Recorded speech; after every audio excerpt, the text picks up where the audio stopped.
نو یارانو ستړي مشه، هیله د جوړ او ښه به یاست. زه راشد نور یم او دا د کابل ښار د جوی شیر ساحه ده. جوی شیر ساحه نو د ښار نه لږ را دې خوا د دې کورونو خواته د پل اتن په لمنه کې ساحه ده او دا مخامخ چې داسې ګورئ دا ټول نو داسې کورونه دي چې په دې ځای نه د کابل د غرنۍ کورونه چې په غرونو کې موقعیت لري دا شروع کېږي نو تر هغه د غرونو تر لوړو لوړو سرو پورې دا اکثره کورونه پخواني جوړ کورونه دي. هغه تاسې دغه دروازه وګورئ او دا د کور جوړښت وګورئ او ځینې بیا نوي کورونه پکې جوړ شوي دي لکه دا مخ ته کور چې تاسې ګورئ خو اکثره یې مخکې جوړ شوي کورونه دي. نو دغه لارې چې دي دا هم داسې تللي دي تاسې وګورئ هغه سره پورې نو دغه ټولې داسې کوڅې دي میده کوڅې پکې تېرې شوي دي. ځکه یو ورځ داسې وخت پیدا کړم چې بیخي په دا کلي کې پورته لاړ شم بیا به دغه هم در باندې وګورم. خو فلحال دغه ساحه ډېر څه لري چې موږ تاسې وګورو. نو موږ میده قدم پکې وهو او دغه ځای لږ بیروبار هم لري. نو اوس ژمي کې دې هوا فکر کوم ګرمه ده ظریفه هوا څنګه ده؟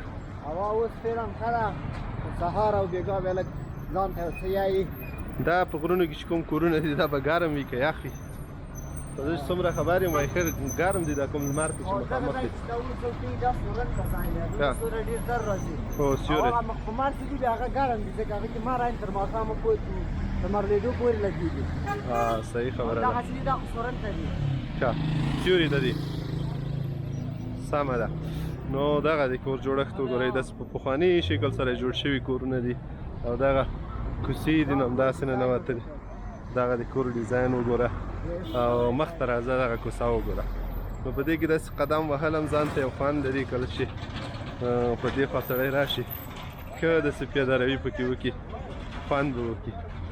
نو دا د کابل د ښار د جوی شیر ساحه ده او دلته ځای د کوڅې د سار خوراکونه هم دي لکه دغه ملګری بولاني خرڅوي یا مخته نور هلکان نور شیان خرڅوي او دغه بیا جومات.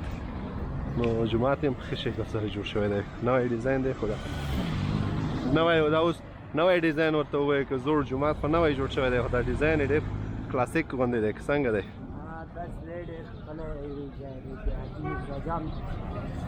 آرامګاه حاجي میرزا جان هم دی. نو حاجي میرزا جان قبر مقبره ده ورسره دلته جومات دی په خوا کې مسجد حاجي میرزا جان